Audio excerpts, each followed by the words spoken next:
Hello बच्चा party, स्वागत है आपका आपके अपने यूट्यूब चैनल आर्य कोचिंग में। जैसा कि आप जानते हैं, आप यहां पर पढ़ते हैं इंटरमीडिएट की मैथ और फिजिक्स की क्लासेस बहुत ही सरल और यूनिक तरीके से। तो आज हम आपके लिए लेके आए हैं फिजिक्स का चैप्टर नंबर 1 का सबसे इंपॉर्टेंट टॉपिक, और ये टॉपिक का नाम है अनंत विस्तार वाली समतल आवेशित अचालक प्लेट के निकट वैद्युत क्षेत्र की तीव्रता का व्यंजक। भाई, ये गॉस प्रमेय जो आपने पढ़ी थी, गॉस प्रमेय के अनुप्रयोग हम लोग पढ़ रहे हैं, और गॉस थ्योरम के अनुप्रयोग में ही इसका दूसरा अनुप्रयोग हम लोग आज पढ़ने वाले हैं। ऑलरेडी हमने पहला अनुप्रयोग पढ़ा था, अनंत लंबाई के आवेशित तार के निकट वैद्युत क्षेत्र की तीव्रता का व्यंजक। आपने उसे देखा होगा, मुझे पता है आपको बहुत अच्छी तरीके से समझ में आया होगा, क्योंकि मैंने उसमें हर एक बारीकी से हर एक चीज को मैंने समझाया था और आपके बहुत अच्छे कमेंट्स आए, मुझे बहुत खुशी मिली।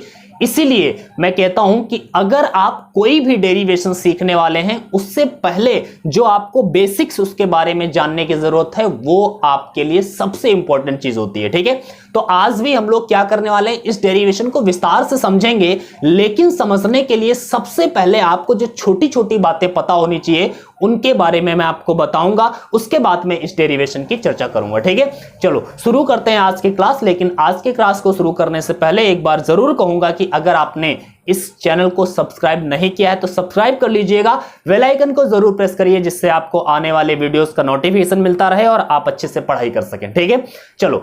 और हाँ, अगर हमारी क्लासेस आपको पसंद आती हैं तो इसे लाइक जरूर करिएगा, अपने दोस्तों के साथ शेयर करिएगा और एक प्यारा सा कमेंट जरूर लिख के जाइएगा। ठीक है, चलो शुरू करते हैं आज की क्लास को। मैंने बताया इस डेरिवेशन को करने के लिए आपको जो छोटी छोटी बातें जरूरत हैं पता होनी चाहिए, उसमें से पहली बात आपको ये पता होनी चाहिए कि आवेश का पृष्ठ घनत्व किसे कहते हैं। ठीक है, तो सबसे पहले हम लोग जानने वाले हैं आवेश का पृष्ठ घनत्व।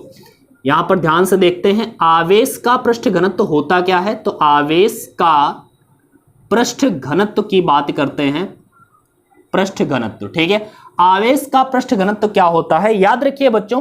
क्या होता है कि अगर मान लिया हमारे पास एक प्लेट है, ठीक है, एक प्लेट है और इस प्लेट पर हमने आवेश दे दिया है, जो आवेश इस प्लेट पर एक समान रूप से वितरित हो जाएगा। ठीक है, कितना आवेश दिया है, मान लेते हैं हमने इस प्लेट को Q आवेश दिया है, और इस प्लेट का जो क्षेत्रफल है वो A है। कितना है, इस प्लेट का क्षेत्रफल A है, और इसको आवेश कितना दिया गया है, Q आवेश दिया गया है। तो याद रखिए, जब भी आवेश किसी क्षेत्रफल पर फैला होगा, किसी पृष्ठ पर फैला होगा, पृष्ठ मतलब एक तरीके से क्षेत्रफल। ठीक है, तो जब भी आवेश किसी पृष्ठ पर फैला होगा, उस समय उसका पृष्ठीय आवेश घनत्व होगा क्या। तो भैया, जो आवेश है उस आवेश को अगर हम उसके क्षेत्रफल से भाग दे देते हैं तो आपका आवेश का पृष्ठ घनत्व निकल आएगा। कहने का मतलब है, आवेश का पृष्ठ घनत्व क्या है, किसी पृष्ठ पर उपस्थित आवेश तथा उस पृष्ठ के क्षेत्रफल के अनुपात को उस पृष्ठ का आवेश घनत्व कहते हैं। जरा समझिए, मैंने क्या बोला आपको, किसी पृष्ठ पर उपस्थित आवेश तथा उस पृष्ठ के क्षेत्रफल के अनुपात को आवेश का पृष्ठ घनत्व कहते हैं, और इसे व्यक्त करते हैं बच्चा सिग्मा से। ये आपका सिग्मा है, तो इसे सिग्मा से व्यक्त करते हैं। Sigma equal to Q upon A आपके पास फॉर्मूला हो गया है। ठीक है, तो सिग्मा इक्वल टू क्या हो गया, Q अपान A। इसी परिभाषा को मैं आपके सामने लिखने वाला हूं, आप आगे आगे बोलेंगे क्या लिखना है मुझे, आप लोग बताते रहेंगे, मैं लिखूंगा। ठीक है, ध्यान से देखिएगा, इसी परिभाषा को लिखते हैं तो क्या लिखेंगे, किसी, यहां से लिखते हैं, चलो ठीक है, किसी पृष्ठ पर उपस्थित, क्या उपस्थित भाई बताइए, उपस्थित आवेश मतलब Q, तथा उस पृष्ठ के क्षेत्रफल, उस पृष्ठ के क्षेत्रफल मतलब A के अनुपात को क्या कहते हैं, उस पृष्ठ का आवेश घनत्व कहते हैं, या आवेश का पृष्ठ घनत्व कहते हैं। ठीक है, आवेश घनत्व कहते हैं। ठीक है, इसे किससे व्यक्त करते हैं, तो मैंने अभी बताया आपको, इसे सिग्मा से व्यक्त करते हैं। ओके, सिग्मा से व्यक्त करते हैं। इसका मात्रक क्या होता है बच्चों? तो मात्रक की अभी हम बात कर लेते हैं। मैंने अभी फॉर्मूला आपको बताया सिग्मा इक्वल टू क्यू अपान ए। यहीं से अगर आप इसके मात्रक की चर्चा करेंगे तो मात्रक क्या हो जाएगा भाई? तो सिंपल है, क्यू क्या है? क्यू का मात्रक होता है कूलाम, तो ये लिख दिया कूलाम, और अपान में है ए, मतलब क्षेत्रफल का मात्रक होता है मीटर स्क्वायर। ठीक है, तो इसका मात्रक क्या हो गया? कूलाम प्रति मीटर स्क्वायर। मेरे ख्याल से आपको आवेश का पृष्ठघनत्व तो समझ में आ गया होगा। मैंने क्या बोला है? किसी पृष्ठ पर उपस्थित आवेश मतलब Q तथा उस पृष्ठ के क्षेत्रफल मतलब A के अनुपात को आवेश का पृष्ठघनत्व कहते हैं। इसे सिग्मा से व्यक्त करते हैं। इसका मात्रक कूलाम प्रति मीटर स्क्वायर होता है, और सूत्र है आपके सामने सिग्मा इक्वल टू क्यू अपान ए। बच्चा याद रखना, सिग्मा इक्वल टू क्यू अपान ए, कहीं पर भी क्यू अपान ए आएगा तो आपको याद रखना है वहां पे सिग्मा रखना है। आगे अभी आपको जरूरत पड़ने वाली है इस डेरिवेशन को करने के लिए, इसलिए मैं आपको पहले से चेता रहा हूं, और मैं कहूंगा आपको कुछ दिखा तो आपको दिखना चाहिए। मैंने क्या बोला? Q अपान ए कहीं पर दिखेगा उसकी जगह पर सिग्मा लिख लेंगे। एक के बात आपको ये याद रखनी है। ओके, चलो आगे बढ़ते हैं। आगे की बात आपको, अगली बात आपको क्या जरूरत है? मैंने बताया 2-3 चीजें आपको जरूरत पड़ने वाली हैं, तो अब आपको दूसरी चीज क्या जरूरत है? अगर आप इसका स्क्रीनशॉट लेना चाहते हैं तो भैया ले सकते हो। मैं बढ़ता हूं आगे की ओर, और अगली चीज जो आपको जरूरत है इस डेरिवेशन को करने के लिए वो है बच्चा सबसे पहले वैद्युत फ्लक्स। ठीक है, तो वैद्युत फ्लक्स के बारे में मैंने विस्तार से एक वीडियो बनाया था। वैद्युत फ्लक्स की मैं परिभाषा यहां पर दोबारा नहीं समझाने वाला हूं, हाँ उसके फार्मूले मैं एक बार लिखने वाला हूं। वैद्युत फ्लक्स होता क्या है एक बार मैं बता देता हूं। किसी काल्पनिक बंद पृष्ठ से गुजरने वाली अभिलंबवत वैद्युत बल रेखाओं की संख्या को वैद्युत फ्लक्स कहते हैं। मैंने विस्तार से इसको समझाया था पहले वाले लेक्चर में, जिसमें मैंने आपको घनकोण और वैद्युत फ्लक्स के बारे में विस्तार से जानकारी दी थी आधे घंटे में। भैया समझो कितने विस्तार से दी होगी। ठीक है, अगर आप में से किसी ने भी वो वीडियोस नहीं देखे, इससे पिछले वाले वीडियोस नहीं देखे, गॉस थ्योरम नहीं देखी है, अनंत लंबाई के आवेशित तार के निकट वैद्युत क्षेत्र की तीव्रता वाला वीडियो नहीं देखा, तो अगर आप ये सब देखना चाहते हैं ना, तो ये जाइए आप डिस्क्रिप्शन बॉक्स में जाइए। डिस्क्रिप्शन में आपको एक लिंक मिलेगा प्लेलिस्ट का, जैसे ही आप उस पर क्लिक करेंगे आपको प्लेलिस्ट खुल के आ जाएगी। लेक्चर 1, लेक्चर 2, लेक्चर 3 सारे मिल जाएंगे। आप जिसको देखना चाहते हैं देखिए, एंजॉय करिए। ओके, चलो वैद्युत फ्लक्स क्या होता है? मैंने बताया वैद्युत फ्लक्स को व्यक्त करते हैं फाई ई से, आपको पता होगा। फाई ई बराबर होता क्या है? याद रखना, vector E dot vector A होता है ये सूत्र। जब भी डॉट हटता है तो कॉस थीटा आता है, सो ई ए कॉस थीटा आता है। ओके, लेकिन हमें जरूरत पड़ती है छोटे से वैद्युत फ्लक्स की, मतलब डी फाई ए की। डी फाई ई मतलब छोटा सा वैद्युत फ्लक्स क्या होता है? तो भैया डी फाई ई बराबर होता है vector E dot vector D A, और यहां पर वेक्टर हटाएंगे तो ई डी ए कॉस थीटा आता है। आपको ये सूत्र याद रखना है, डी फाई ई बराबर e d a cos theta, d phi e बराबर e d a cos theta. ठीक है, आपको ये पता होना चाहिए। तीसरी चीज आपको क्या पता होना चाहिए? गॉस थ्योरम, गॉस प्रमेय। भैया गॉस प्रमेय आपको पता होगा, अगर नहीं पता है तो गॉस प्रमेय भी वैद्युत फ्लक्स का सूत्र ही बताया जाता है, और गॉस प्रमेय में बताया गया है जो वैद्युत फ्लक्स होता है Q अपान एप्सिलॉन नॉट के बराबर होता है।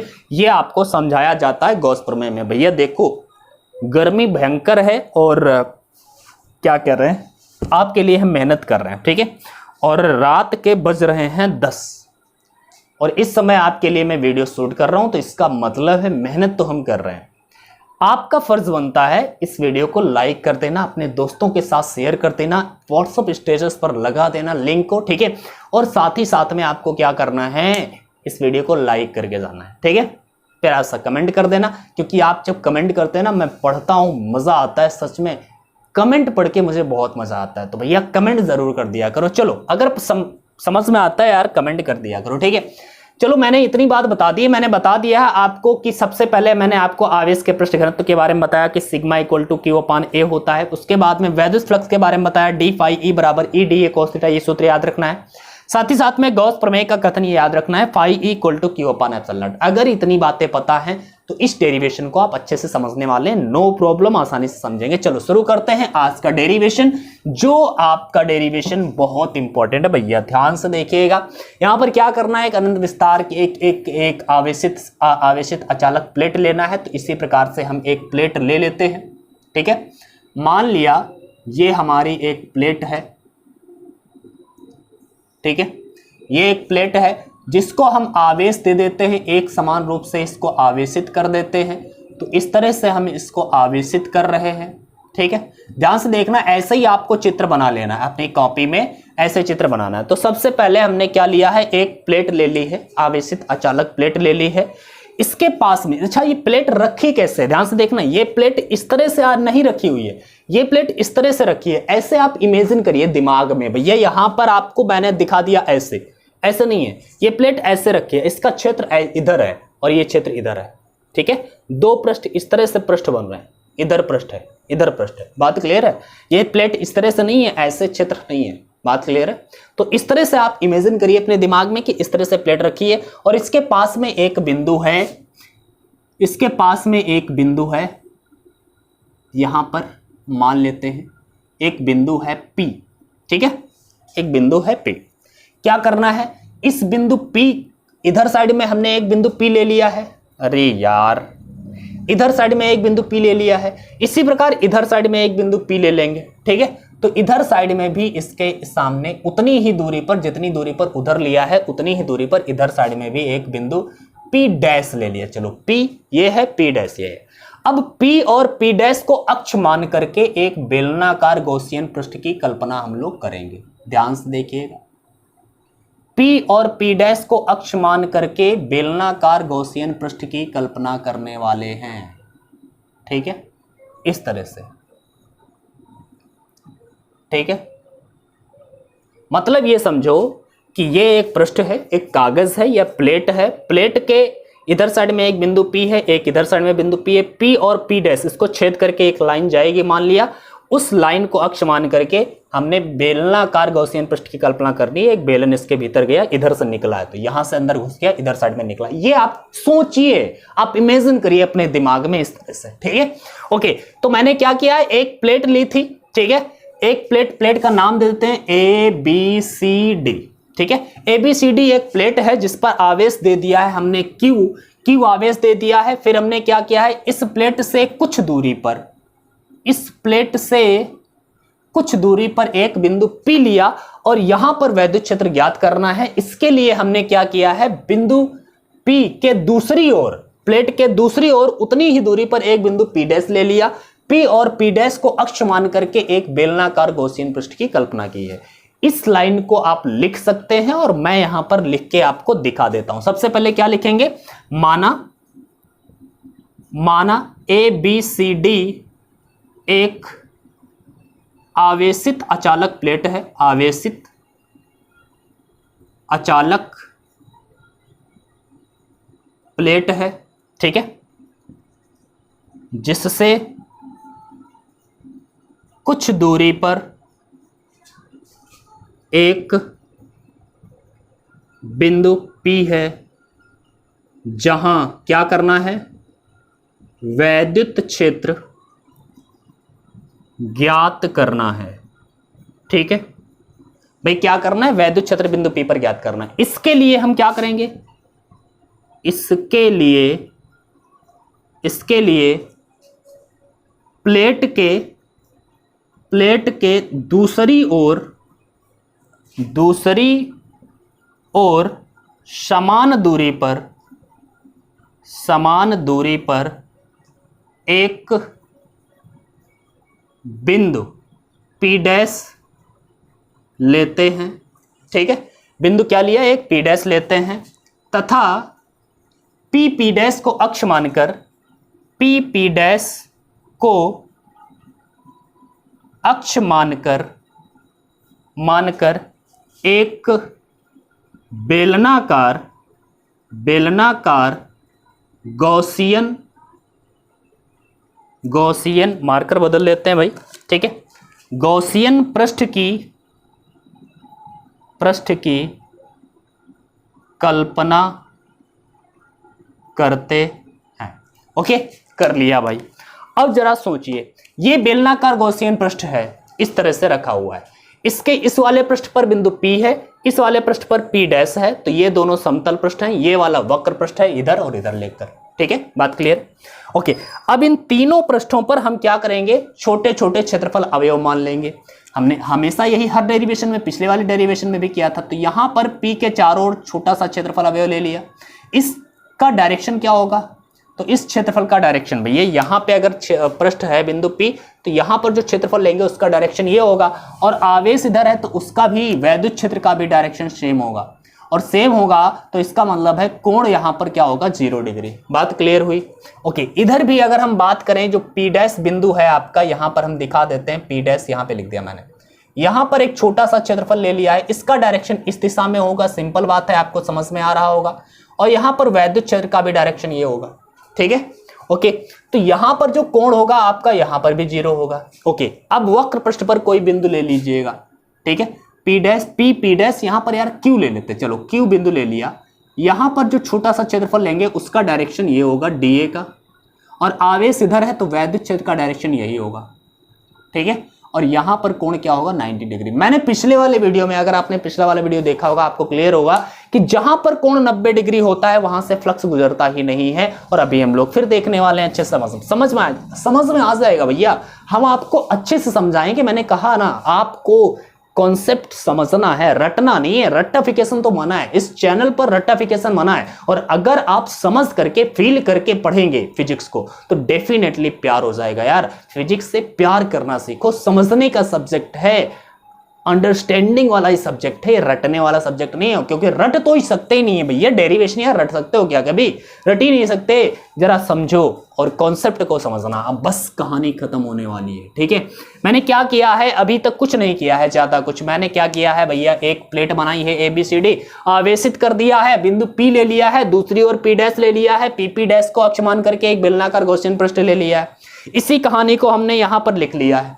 इसके बाद में P पर एक पृष्ठ ले लिया है, उसकी दिशा DA और E दोनों सेम है। यहां पर कोण 0, यहां पर भी कोण 0, यहां पर कोण 90 हो गया, इतना दिखा दिया है। इसके बाद में अब क्या करेंगे, बिंदु P के चारों ओर क्षेत्रफल अवयव DA से गुजरने वाला वैद्युत फ्लक्स निकालेंगे, फिर P डैश से गुजरने वाला वैद्युत फ्लक्स निकालेंगे, फिर DA से Q से निकलने वाला वैद्युत फ्लक्स निकालेंगे। तीनों के वैद्युत फ्लक्स फिर हम परिणामी निकालेंगे। ओके, यही करने वाले हैं। तो लिखेंगे बिंदु P के चारों ओर, बिंदु P के चारों ओर क्षेत्रफल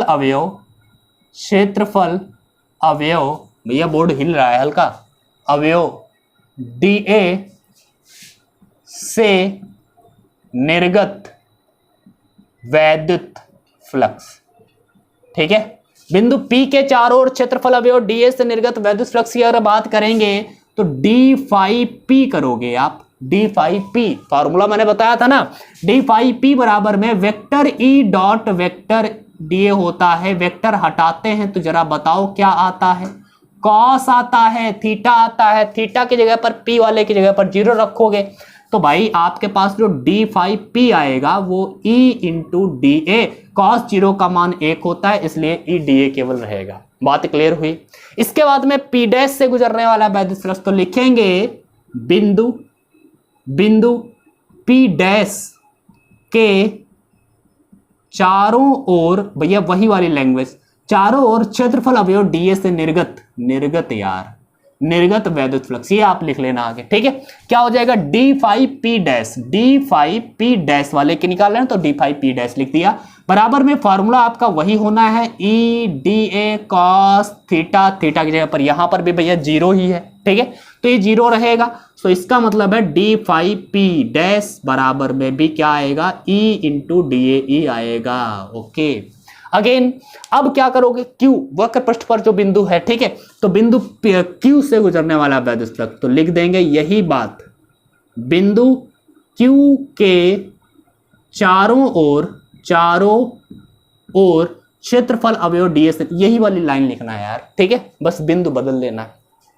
तो जब Q के लिए लिखेंगे तो d फाई Q लिखेंगे बराबर में E DA, सूत्र तो वही है, cos 90 हो जाएगा क्योंकि यहां पर कोण भैया 90 है, ठीक है। अब बताइए, जब भी आप कोण 90 रखेंगे, E DA cos 90 का मान होता है 0 और 0 से गुणा होकर ये पूरा 0 हो गया, मतलब यहां से निर्गत वैद्युत फ्लक्स 0 हो गया। मतलब वक्र पृष्ठ पर आप कहीं पर भी बिंदु ले लेंगे सब कहीं 0 होने वाला है।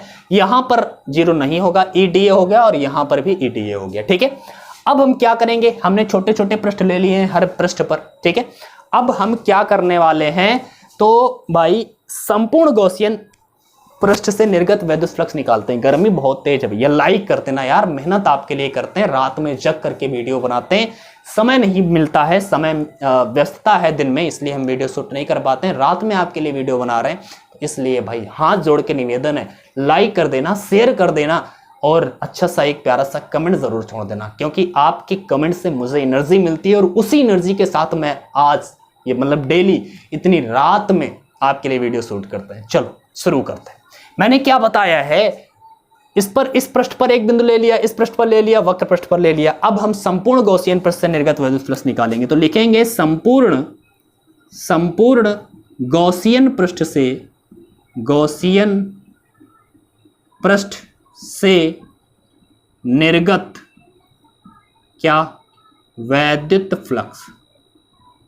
भैया संपूर्ण गॉसियन पृष्ठ से निर्गत वैद्युत फ्लक्स की बात करेंगे, मार्कर बदलते हैं जरा, तो क्या हो जाएगा फाई ई, ठीक है। फाई ई बराबर में क्या होगा, मैंने क्या बताया था पिछले वाले डेरिवेशन में भी, इंटीग्रेशन ले लेंगे, क्लोज्ड इंटीग्रेशन, पी वाले का, फिर पी डैश वाले का, फिर क्यू वाले का। तो भैया डी फाई पी वाला ले लिया integration, plus closed integral D phi P dash वाला ले लिया, plus closed integral D phi Q वाला ले लिया, तीनों ले लिया हमने, ठीक है। अब रख देंगे वैल्यू, फाई ई बराबर में क्या हो जाएगा भाई, तो closed integral D phi P कितना है, ई डी है, तो यहां पर लिख दिया ई इंटू डी है, ओके, प्लस क्लोज्ड इंटीग्रल यहां पर भी ई इंटू डी है, ठीक है, plus closed integral D phi Q कितना है, 0, तो ये 0। भैया ये तो 0 हो गया, इससे मतलब नहीं है, ये वाली चीज और ये वाली चीज सेम है, तो जुड़ करके 1 1 2 बन जाएगा। इसका मतलब यहां पर ये हुआ कि आप लिख सकते हैं फाई ई बराबर में 2 क्लोज्ड इंटीग्रल ई डी ए, ये लिख सकते हैं कि नहीं, ओके। ये और ये जुड़ करके 2 हो गया, इससे तो मतलब ही नहीं रहा आपका। ई को आप बाहर निकाल लेंगे, मैंने बताया था इंटीग्रल के भीतर केवल डी वाला टर्म रहता है, ई तो बाहर हो गया, closed integral A, okay, closed integral D A. D A क्या है, छोटा सा क्षेत्रफल है, क्लोज्ड इंटीग्रल डी ए क्या है, छोटे छोटे क्षेत्रफलों का योगफल। मैंने बताया था ना, डी ए अगर छोटा सा क्षेत्रफल है तो क्लोज्ड इंटीग्रल डी ए क्या हो जाएगा, बड़ा क्षेत्रफल। अब यहां पर ये जो क्षेत्रफल है वक्र पृष्ठ पर होता तो पिछले वाले में हम लोगों ने वक्र पृष्ठ का सूत्र लगा लिया था, लेकिन ये जो डी ए है ये वक्र पृष्ठ वाला नहीं है, ये वाले हैं, यहां पर तो 0 हो चुका है, ये वक्र पृष्ठ पर जो बिंदु था वहां पर फ्लक्स तो 0 हो चुका है, हमारा ये वाला पृष्ठ है डी ए, तो इसका जो क्षेत्रफल होगा इसे 2 पाई आर एल तो आप लिखेंगे नहीं, क्योंकि ये वक्र पृष्ठ है नहीं, ये समतल पृष्ठ है, तो इसको हम इंटीग्रल डीए को क्या लिखने वाले, ए, बड़ा क्षेत्रफल, छोटा सा क्षेत्रफल डीए से, बड़ा क्षेत्रफल केवल ए से। तो यहां पर हम क्या लिखने वाले हैं, इसको लिखेंगे फाई ई बराबर में 2e ए, इसको हमने क्या लिख दिया, ए, ओके ओके। यहां पर आप गॉस प्रमेय लगाएंगे, गॉस प्रमेय, और गॉस प्रमेय क्या कहती है, गॉस प्रमेय से हमें पता है कि फाई ई बराबर होता है कितना भाई, क्यू अपान एप्सिलॉन नॉट, अभी तो बताया था यार, क्यू अपान एप्सिलॉन नॉट, ठीक है। तो यहां पर इसलिए क्या लिखेंगे, क्यू अपान एप्सिलॉन नॉट बराबर में 2e आपको निकालना है वैद्युत क्षेत्र, क्या निकालना है यार, वैद्युत क्षेत्र निकालना है, ई निकालना है, 2a को अपान में कर दो, तो इसका मतलब आपके पास जो आएगा क्यू अपान एप्सिलॉन नॉट, तो नीचे है 2a, नीचे आ गया, बराबर में क्या बचा, e। अब जरा ध्यान से देखना, मैंने कहा था आपको कुछ दिखेगा, और क्या दिखा, Q अपान ए, और Q अपान ए दिखेगा तो उसकी जगह पर हम क्या लिखेंगे, sigma, sigma equal to Q upon A, अभी लिखवाया था आपको, अभी समझाया था सबसे पहले, तो Q अपान ए की जगह पर हम सिग्मा लिखने वाले, अपान में बचेगा 2 और एप्सिलॉन नॉट, 2 और एप्सिलॉन नॉट। यहां पर हमने क्यों लिख दिया, लिख देना, चूंकि हमें पता है सिग्मा बराबर Q अपान ए होता है, ओके। तो इसलिए हम कह सकते हैं E बराबर में सिग्मा अपान 2 एप्सिलॉन नॉट, ये आपका मेन फार्मूला है किसी अचालक आवेशित प्लेट के निकट वैद्युत क्षेत्र की तीव्रता का सूत्र E = σ/2ε0 होता है। भैया ये याद रखना, बहुत इंपॉर्टेंट फॉर्मूला आपके लिए निकल के आया है और ये फॉर्मूला अक्सर बोर्ड एग्जाम में बहुत बार पूछा गया है। इसको अच्छे से तैयार कर लेना। मैं हट रहा हूं और आपको इसको स्क्रीनशॉट ले लेना है, अच्छे से इसकी तैयारी कर लेनी है और इसको अच्छे से आप अपने आप 1-2 बार रिवीजन जरूर कर लेना, क्योंकि अगर आप रिवीजन नहीं करेंगे, अपने आप करके नहीं देखेंगे तो भैया भूल जाओगे। इसलिए मैं कहता हूं कि मैं अगर समझा रहा हूं, आपको समझ में आ रहा है, बहुत अच्छी बात है, लेकिन भाई जब आप करने बैठोगे तो एक्चुअल में प्रॉब्लम तब आएगी। इसलिए चाहे जितना अच्छा समझ में आ गया हो, आपको फिर भी क्या करना है, आपको सबसे पहले उस डेरिवेशन को अपने आप जरूर कर लेना। ठीक है, चलो आज की क्लास में बस इतना ही रखेंगे, लेकिन एक बात मैं जरूर कह दूंगा कि भैया अगर सब्सक्राइब नहीं किया है चैनल तो सब्सक्राइब करो, अभी सब्सक्राइब करो, बेल आइकन को प्रेस कर देना, क्योंकि आगे आने वाले वीडियोस का नोटिफिकेशन आपको मिलता रहेगा। आप यहां पर अच्छे पढ़ाई कर सकते हैं। फिजिक्स में पूरी पढ़ाऊंगा, उसकी टेंशन मत लेना। मेरी फिजिक्स ऑलरेडी अपलोडेड है, पूरी चैनल पर अपलोडेड है, लेकिन फिर भी मैं नए वीडियोस आपके लिए ला रहा हूं। न्यूमेरिकल्स भी लाऊंगा और डेरिवेशंस, डेफिनेशंस भी लाने वाला हूं। दिक्कत कोई बात की नहीं है, पूरी फिजिक्स पढ़ाऊंगा, मैथ भी मैं आपको पढ़ाऊंगा फिजिक्स कंप्लीट होने के बाद में, टेंशन नहीं। बस अभी थोड़ा कम समय मिल रहा है, इस वजह से मैं ज्यादा समय आपको नहीं दे पा रहा हूं, लेकिन टेंशन नहीं लेना, हम जल्द ही 2-3 क्लासेस लेकर के पर डे आया करेंगे, नो प्रॉब्लम। ओके, चलो आज की क्लास में बस इतना ही रखते हैं। मुझे यकीन है कि आपको ये डेरिवेशन समझ में आया होगा। अगर समझ में आया भैया लाइक कर दो, शेयर कर दो अपने इस वीडियो को, सबके स्टेटस पर लगा होना चाहिए वीडियो। ठीक है, और आज की क्लास में बस इतना ही। ठीक है, फिर मिलते हैं अगले वीडियो में एक नए टॉपिक के साथ में। तब तक के लिए बाय बाय, अपनी पढ़ाई करते रहिए।